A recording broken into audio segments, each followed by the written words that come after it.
direito à inviolabilidade do domicílio. Eu diria que esse daqui é um dos mais caidores de prova, tá? Um dos que mais cai.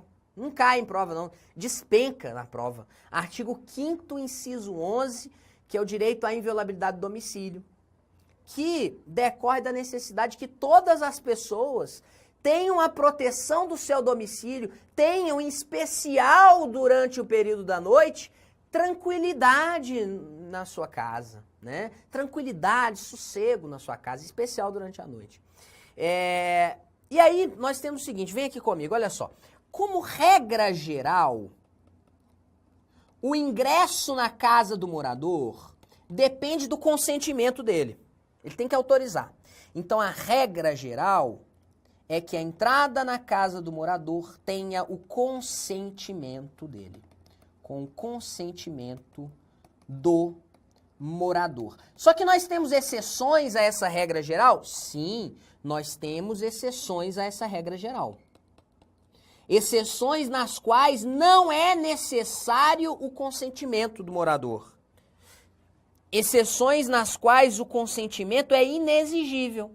Quais são essas exceções? Olha, primeira, flagrante delito. Depois, desastre. Outra, prestação de socorro.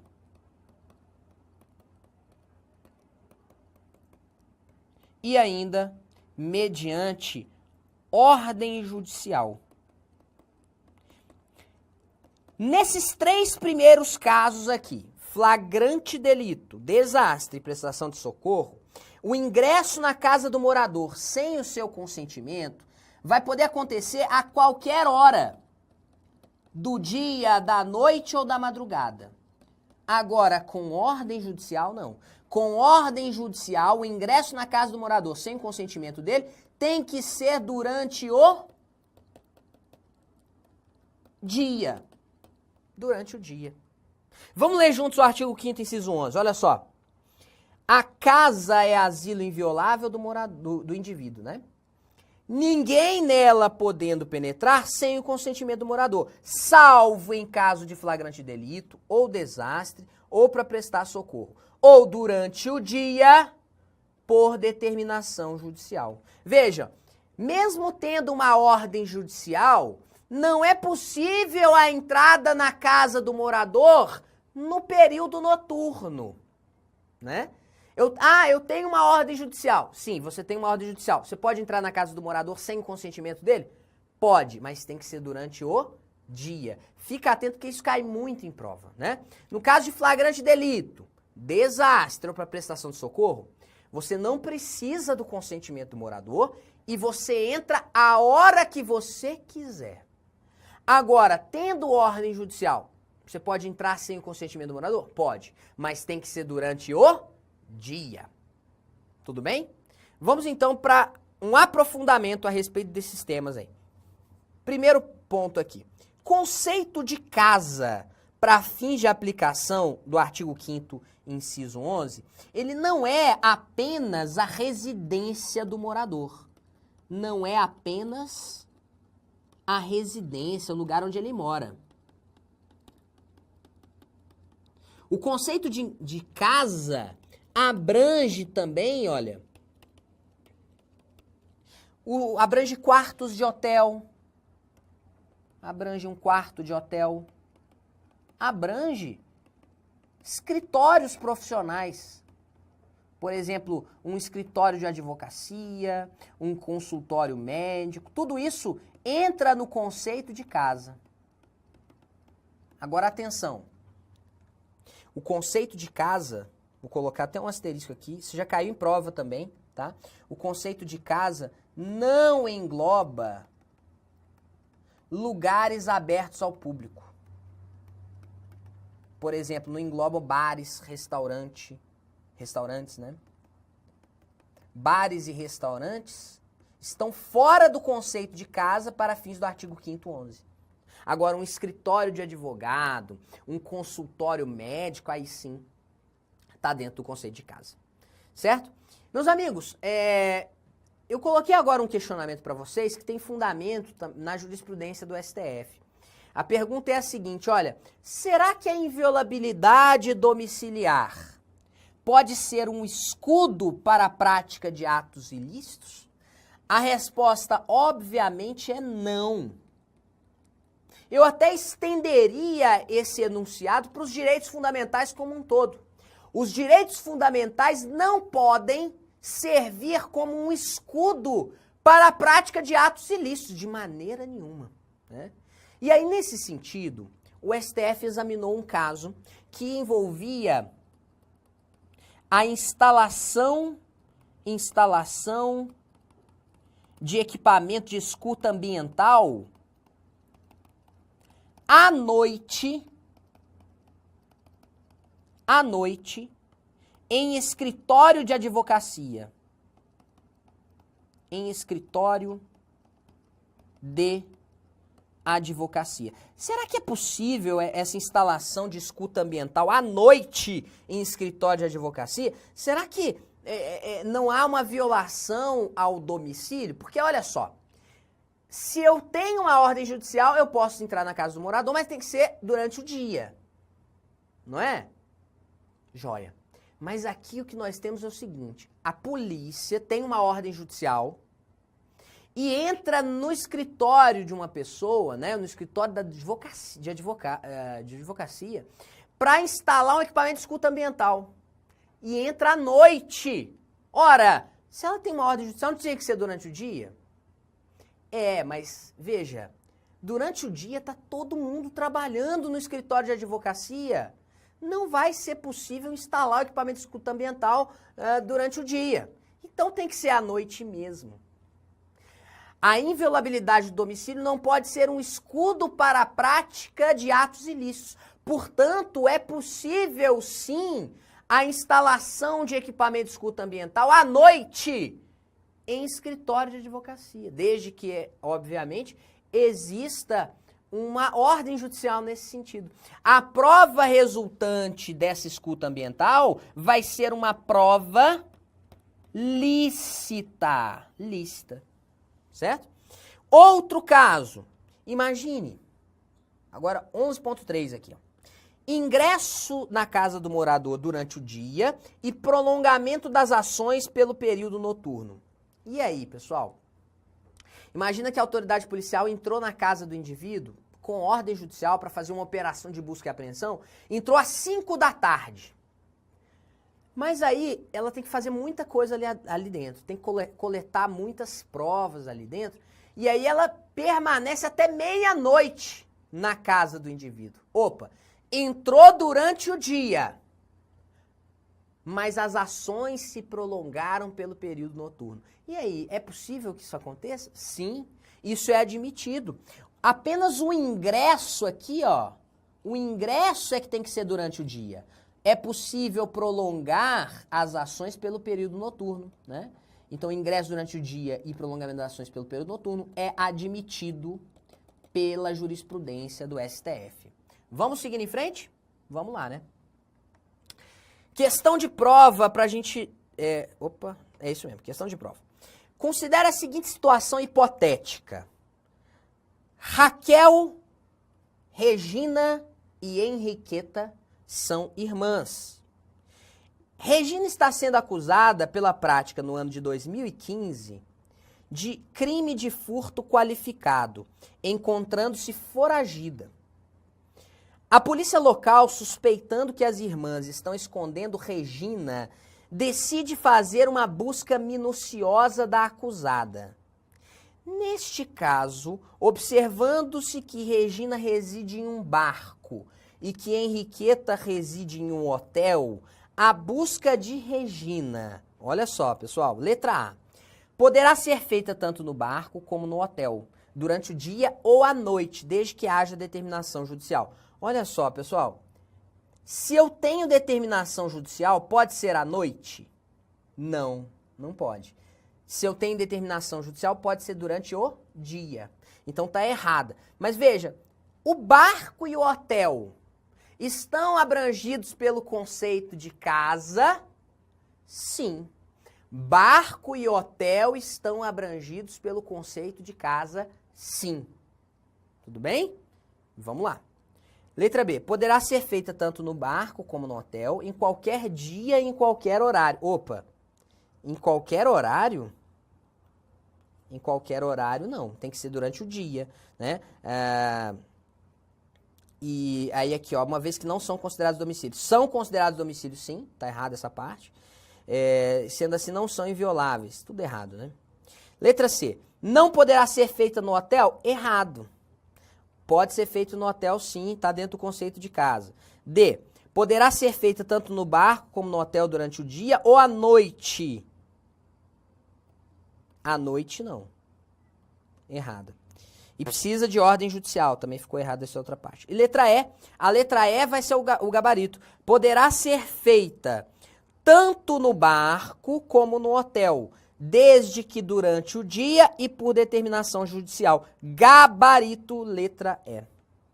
Meus amigos, agora ainda sobre a inviolabilidade do domicílio, eu queria falar com vocês a respeito desses crimes permanentes. O que são os crimes permanentes? Crimes permanentes são aqueles que estão em estado de flagrância permanente. Eu vou até anotar aqui do lado.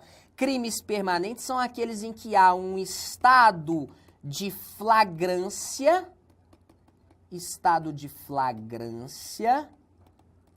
permanente. Ou seja, o tempo todo há um flagrante delito, né? Já sabemos que, em caso de flagrante delito, é admitida, autorizada a entrada na casa do morador sem o seu consentimento a qualquer hora do dia, da noite ou da madrugada, né? Tanto faz. Então, flagrante delito, ele admite a entrada sem consentimento a qualquer hora. Isso daí poderia dar ensejo ao abuso de autoridade, ao abuso de poder. Como? Vou explicar melhor. Imagine que a autoridade policial, ela tem apenas meros indícios de que lá dentro da casa está sendo praticado um crime permanente, como, por exemplo, porte de drogas, cárcere privado. Então, se ela tem meros indícios, em tese, de que lá dentro está sendo praticado esse crime, ela poderia entrar. O que daria ensejo ao abuso de autoridade, abuso de poder. O STF buscou limitar isso, dizendo o seguinte, olha, para você entrar na casa do indivíduo alegando flagrante delito, à noite, inclusive, é necessário que você, policial, esteja amparado em fundadas razões. Meros indícios não são suficientes. Você precisa estar amparado em fundadas razões de que lá dentro está sendo praticado um crime. Sob pena de, se você não fizer isso, se você não tiver essas fundadas razões, você sofrer responsabilidade civil, disciplinar e penal. Veja só o que diz aqui, o que disse o ministro Gilmar Mendes nesse julgamento. A entrada forçada em domicílio sem mandado judicial só é lícita, mesmo em período noturno, quando amparada em fundadas razões, devidamente justificadas a posteriori, que indiquem que dentro da casa ocorre situação de flagrante delito, sob pena de responsabilidade disciplinar, civil e penal do agente ou da autoridade, e de nulidade dos atos praticados, tá? Então, fundadas razões, guarda essa expressão aqui, ó, fundadas razões que vão ser justificadas a posteriori. Vamos em frente. Falando agora sobre o sigilo das comunicações telefônicas, artigo 5º, inciso 12. Vejam só, vamos ler juntos. É inviolável o sigilo da correspondência e das comunicações telegráficas, de dados e das comunicações telefônicas, salvo no último caso. Opa. Quando ele fala aqui no último caso, salvo no último caso. Quando ele fala no último caso, ele está se referindo ao quê? Às comunicações telefônicas. Então, salvo no último caso, por ordem judicial, nas hipóteses e na forma que a lei estabelecer, para fins de investigação criminal ou instrução processual penal, tá? Veja, aqui eu queria destacar com vocês o seguinte, que a violação do sigilo das comunicações telefônicas, ela vai ter que ter essa finalidade aqui, ó. Investigação criminal, então imagina um inquérito policial, ou instrução processual penal, né? Aqui o sujeito já virou réu, já teve a denúncia, né? A denúncia já foi aceita, o sujeito já virou réu. Então, não se admite violação do sigilo das comunicações telefônicas em um processo administrativo, ou então em outro processo, né, outro processo civil. Não, tem que ser investigação criminal ou instrução processual penal. Somente aí é que se admite a violação do sigilo das comunicações telefônicas, tá bom? Vamos continuar. Agora eu queria falar um pouquinho sobre o sigilo da correspondência. Olha só. Sigilo da correspondência versus administração penitenciária. A pergunta é a seguinte: será que a administração penitenciária pode violar o sigilo da correspondência? O entendimento que se tem é de que sim, pode. Então a administração penitenciária pode violar o sigilo da correspondência. Com base em quê? Pode violar o sigilo da correspondência por questões de segurança pública, por questões de disciplina prisional, né? Veja, quando você lê o artigo 5º, inciso 12, a primeira impressão que você tem é a seguinte, que o sigilo da correspondência é inviolável. O sigilo das comunicações telegráficas e de dados é inviolável também. Você tem essa impressão. Por quê? Vou voltar aqui com você. Porque ele fala apenas do último caso. Ele fala, dá a impressão aqui, ao ler, que apenas o sigilo das comunicações telefônicas é que pode ser violado. É essa a impressão que nós temos. Não é? De que apenas o sigilo das comunicações telefônicas é que poderia ser violado. Essa não é, todavia, a interpretação mais adequada. Lembre-se você de que não há direitos fundamentais absolutos. Então, o sigilo da correspondência não é absoluto. O sigilo das comunicações telegráficas, o sigilo das comunicações de dados não é absoluto.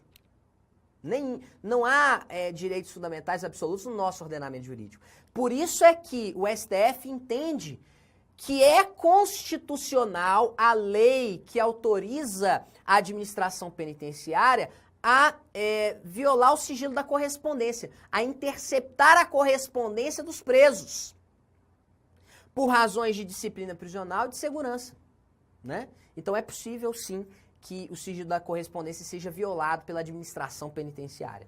Vamos seguindo. Isso aqui, ó, apreensão de disco rígido, né, um HD de um computador. Imagina uma operação de busca e apreensão, a polícia entra na casa e faz a apreensão do HD de um computador. Será que isso aqui é possível?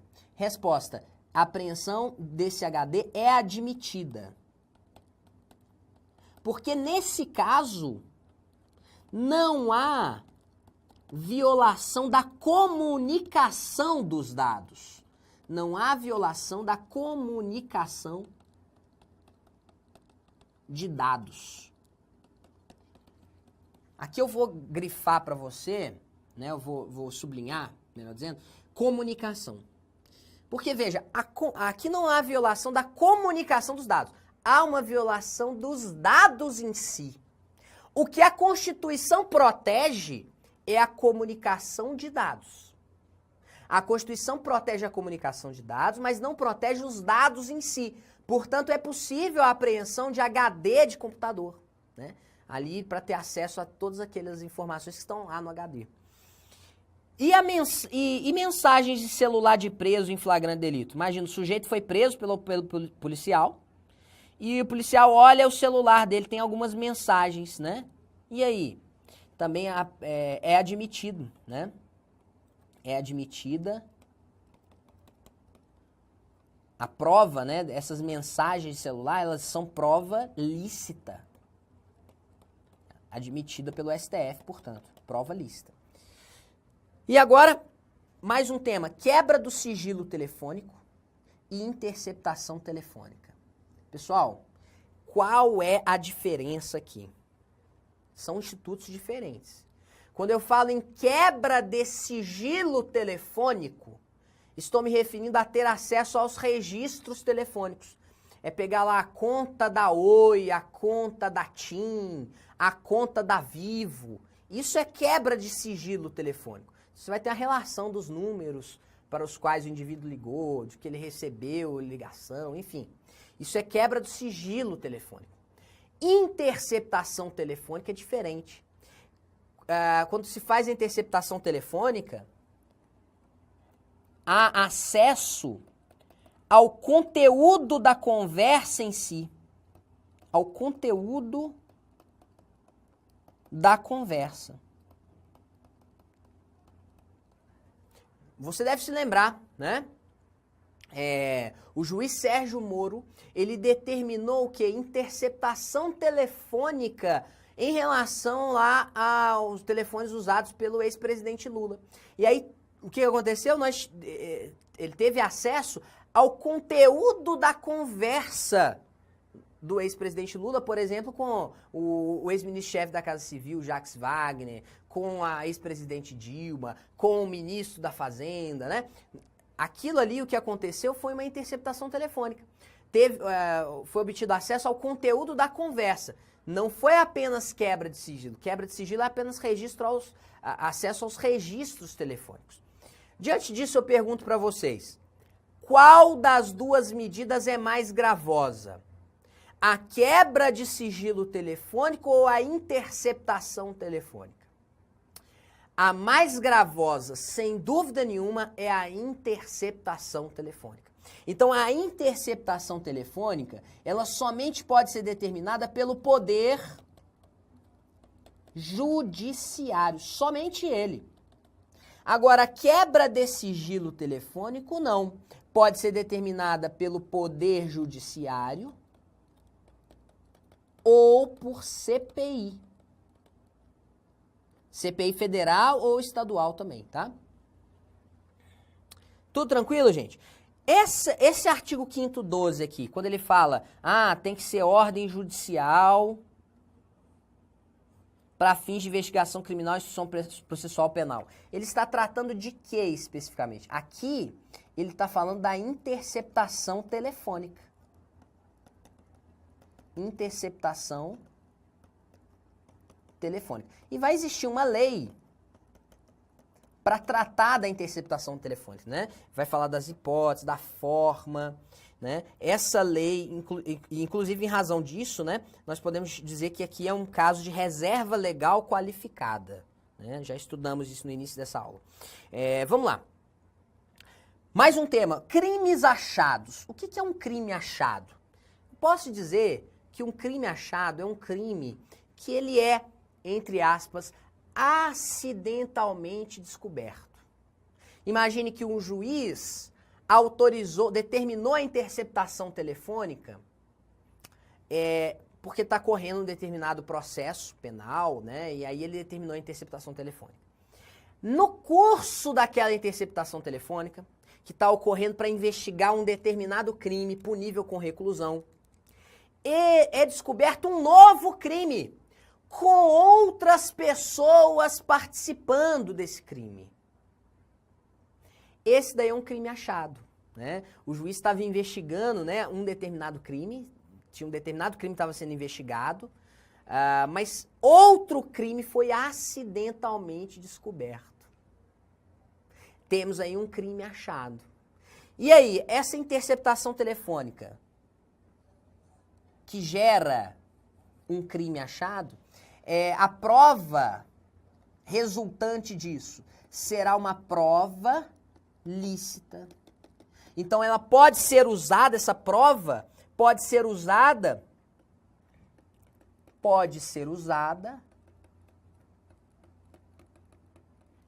em um processo para esse outro crime achado, né? Para esse outro crime. Enfim. Mais uma jurisprudência aqui do STF. Interceptação telefônica de uma conversa entre o acusado e o seu defensor. Ou seja, o acusado e o seu advogado. E aí, é possível essa interceptação telefônica? Sim, é possível. a prova resultante dessa interceptação telefônica será também uma prova lícita, né? Será uma prova lícita da conversa entre o acusado e o seu defensor. Lógico, por se tratar de advogado, existe a questão aí do sigilo profissional. Ele goza de uma proteção a maior. No entanto, guarde aquilo que eu já falei para vocês, né? Os direitos fundamentais não podem servir de escudo para a prática de atos ilícitos. Então, mesmo uma conversa entre o advogado, né, e o acusado, né, mesmo essa conversa pode ser interceptada. Vamos lá, mais um tema. É o da prova emprestada. Imagina, é feita uma interceptação telefônica e é descoberto, tem ali, nessa interceptação tem várias provas. Se foi determinada aquela interceptação telefônica é porque existe uma investigação criminal ou uma instrução processual penal. Será que eu posso pegar essa prova obtida na interceptação telefônica e usar em outro processo? Será que eu posso usar em um processo administrativo? Posso, né? Então, aqui, quando eu falo de prova emprestada, é uma prova que foi obtida com a interceptação telefônica e vai ser usada em um processo administrativo. Será que é possível, então, a prova emprestada? Sim, a prova emprestada é admitida pelo STF. Vamos lá, mais alguns temas aqui. Meus amigos, vou trazer para vocês agora a diferença entre esses três institutos que geram muita confusão. Interceptação telefônica, escuta telefônica e gravação telefônica. Qual a diferença entre eles? Eu vou te explicar aqui por meio de alguns desenhos, você não vai esquecer, tá? Interceptação telefônica funciona da seguinte maneira.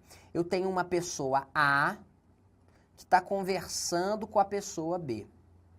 E eu tenho aqui do lado a polícia, né, que foi autorizada, né, pelo juiz a fazer essa interceptação. Então, tem uma investigação criminal, um processo penal, enfim. Então, aqui, ó, as duas pessoas estão conversando. Eu tenho um terceiro que está fazendo a interceptação. Nenhuma dessas pessoas, nem a A ou a B, sabe que estão sendo ouvidas, né? Escuta telefônica agora. Eu tenho uma pessoa A e tenho uma pessoa B. As duas estão conversando aqui. Eu tenho a polícia, né, que está fazendo a escuta. E uma delas aqui, pode ser a A, ela sabe que a polícia está ouvindo. Ou seja, eu tenho dois interlocutores e um deles sabe. Quem está fazendo a gravação é um terceiro. Por sua vez, na gravação telefônica, eu tenho a pessoa A e a pessoa B. Não existe polícia aqui. Não existe polícia. Não existe um terceiro fazendo a gravação. O que nós temos aqui é o próprio A, que ele sabe, obviamente, e ele grava. Não há um terceiro gravando. Isso é gravação telefônica, ok? Viram a diferença entre interceptação telefônica, escuta telefônica e gravação telefônica? Joia. Outras definições poderíamos trazer para vocês, mas não há necessidade. Veja, por exemplo, o que é uma gravação ambiental e o que é uma escuta ambiental? Gravação ambiental, eu tô aqui, eu não tô te ligando no telefone não, tá? Eu tô aqui conversando com você e tô gravando a nossa conversa. Isso é uma gravação ambiental. Escuta ambiental, a polícia instala um equipamento de escuta no ambiente, então não tem nada de telefone, e duas pessoas estão conversando, aquela conversa está sendo gravada. Então aí é escuta ambiental e não escuta telefônica, né? Mas é bem simples então a diferença, né? Pois bem, falando aqui agora de jurisprudência do STF, será que é admitida a gravação telefônica em caso de investida criminosa? em caso de investida criminosa, é possível a gravação telefônica. A prova resultante dessa gravação telefônica será uma prova lícita. Porque, vejam, quando há investida criminosa, o sujeito vai gravar aquela ligação como forma de exercer a sua legítima defesa. Como forma de se proteger da investida criminosa. Então é admitida a legítima defesa, ele faça a gravação, a prova será lícita. Vamos lá, questões de prova. O direito fundamental ao sigilo das comunicações telefônicas pode ser suspenso por determinação judicial, mas somente para fins de investigação criminal ou instrução processual penal. E aí, pessoal, certo ou errado? Questão correta. Somente para fins de investigação criminal, instrução processual penal, é que se admite a violação do sigilo das comunicações telefônicas. Mais uma.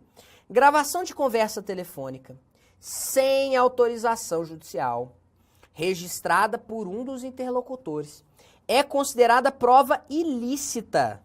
Prova ilícita ante o sigilo das comunicações telefônicas constitucionalmente assegurado. Olha só, pessoal. Essa daqui tá errada. Aqui a prova não vai ser ilícita. A prova vai ser lícita. Porque, veja, o indivíduo pode estar sendo alvo de uma investida criminosa. O indivíduo que está gravando, também, de repente, não há causa legal de sigilo. Não está presente nenhuma causa de sigilo. Então, essa gravação de conversa telefônica, mesmo sem autorização judicial, ela gera uma prova lícita, sim. Tá bom? Vamos agora falar sobre a liberdade profissional, que aparece no artigo 5º, inciso 13 da Constituição. Vem comigo. Olha só. É livre o exercício de qualquer trabalho, ofício ou profissão, atendidas as qualificações profissionais que a lei estabelecer.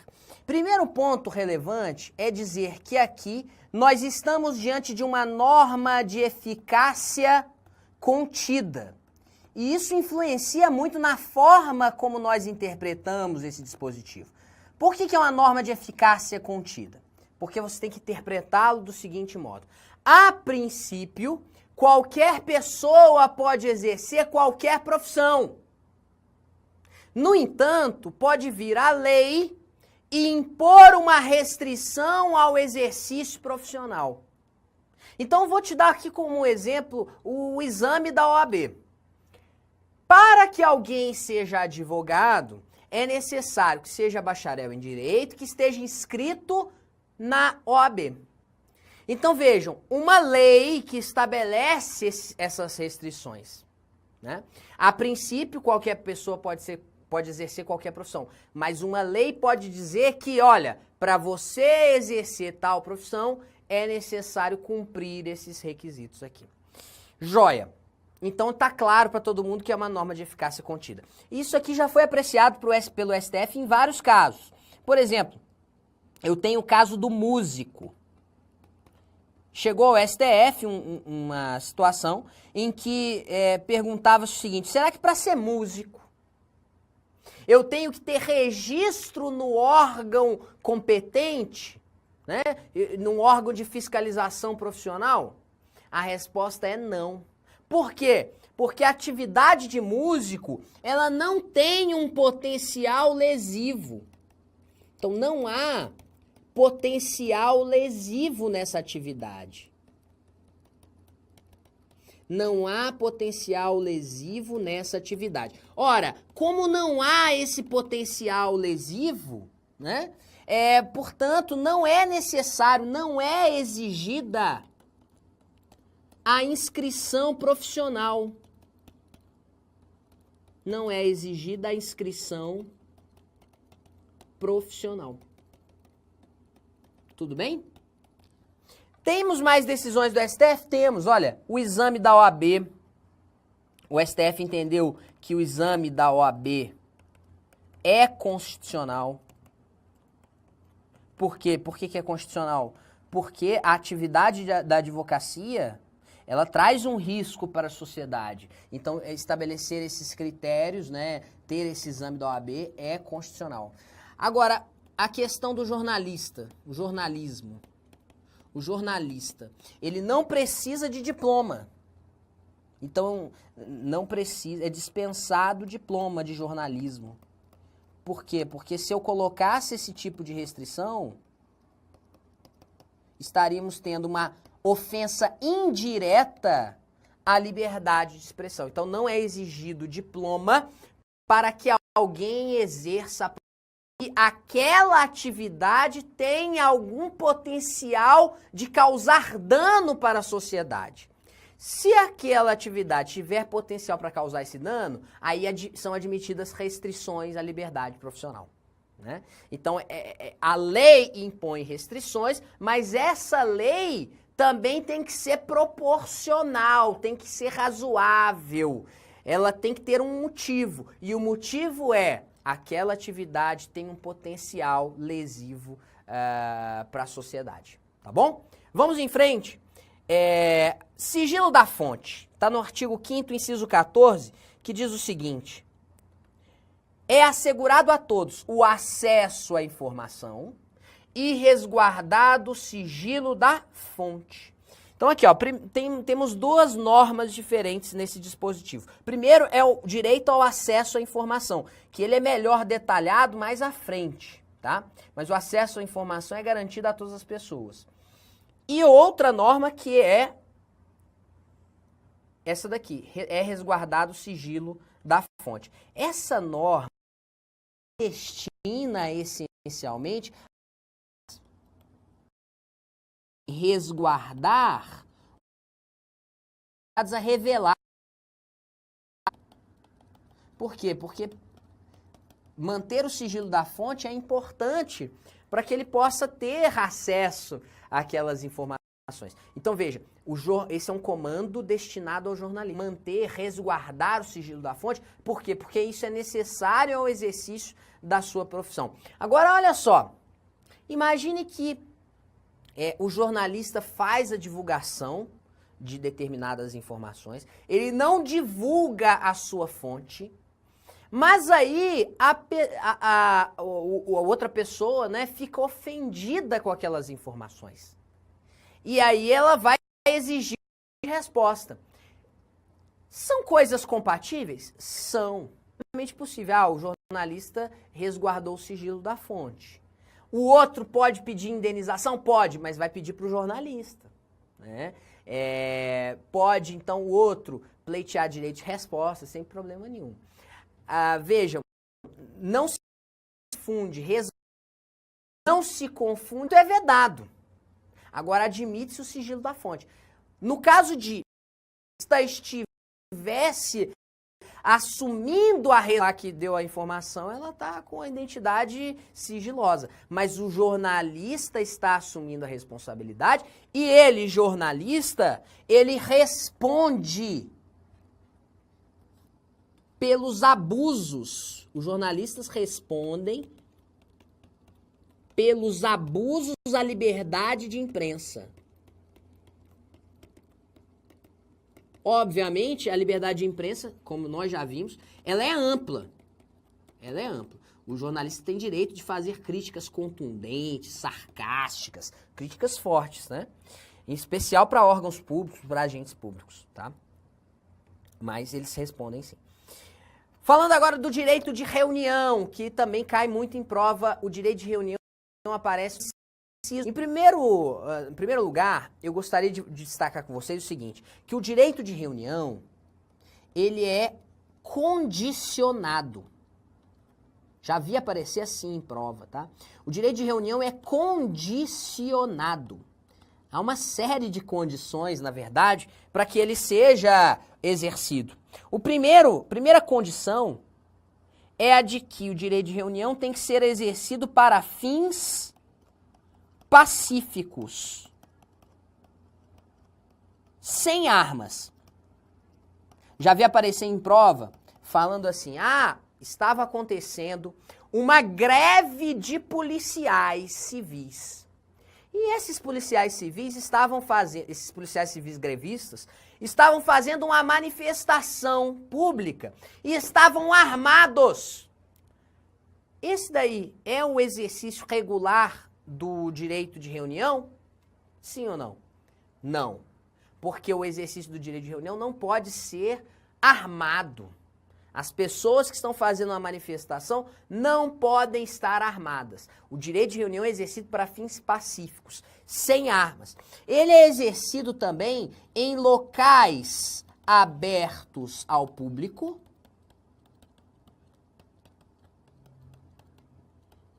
e exige prévio aviso à autoridade competente.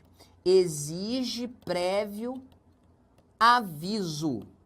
Por que que o prévio aviso é importante? O prévio aviso é importante para que a autoridade competente possa, organizar o trânsito no local, no dia da manifestação. Mais ainda, para que a autoridade competente possa prover a segurança dos manifestantes. Então, o direito de reunião exige prévio aviso à autoridade competente, né? Agora, o direito de reunião, vou colocar aqui do lado, ele independe de autorização, ou seja, não precisa de autorização. O poder público ele não pode recusar, impedir o exercício do direito de reunião. O direito de reunião independe de autorização do poder público. Ele precisa, obviamente, do prévio aviso, né? E mais outra condição ainda. O direito de reunião não pode frustrar outra reunião, pode frustrar outra reunião já convocada para o mesmo local. Então imagine você que o partido político X convocou a manifestação para domingo na esplanada dos ministérios. O partido político Y não pode convocar uma manifestação para o mesmo local para a mesma hora. Não. Porque o direito de reunião não pode frustrar outra reunião anteriormente convocada. Veja que o prévio aviso, ele é importante também por isso. Porque quando se faz o prévio aviso à autoridade competente, é como se você já reservasse aquele local para você. Se o partido X avisou a autoridade competente que no domingo vai fazer uma manifestação lá na esplanada dos ministérios, é como se aquele lugar, naquela hora, estivesse já reservado para ele, para aquele grupo de manifestantes. Certo? Ótimo. Mais uma coisa que sempre cai em prova, vira e mexe aparece em prova, é o seguinte: qual é o remédio constitucional usado para proteger o direito de reunião? É o mandado de segurança. Mandado de segurança é o remédio constitucional que protege o direito de reunião. Se não me engano, até tinha colocado essa pergunta aqui, ó. É, isso mesmo. Ó. Qual remédio constitucional protege o direito de reunião? O remédio constitucional é o mandado de segurança. Veja, o mandado de segurança, ele serve para proteger direito líquido e certo que não estiver amparado, que não for amparado por habeas corpus ou por habeas data, né? E o direito de reunião, portanto, é cabível de mandado de segurança. Já vi questão de prova aparecendo assim: o município Y não autorizou a realização de manifestação pública no domingo na Praça Central. E aí pedia para você examinar aquela questão. Primeiro ponto, você tinha que dizer, olha, não há que se falar em autorização. O município não tem esse poder para negar a manifestação, né? Não há que se falar em autorização. O direito de reunião independe de autorização, precisa apenas de um prévio aviso. Então era um primeiro ponto relevante. Outro ponto. Se o município recusou mesmo assim, ele impediu a manifestação, como é que eu vou proteger esse direito? Protejo mediante mandado de segurança, tá? Relacionado ao direito de reunião está aqui a Marcha da Maconha. A Marcha da Maconha, que é a defesa da legalização das drogas em espaços públicos, que, segundo o STF, é compatível com a liberdade de expressão,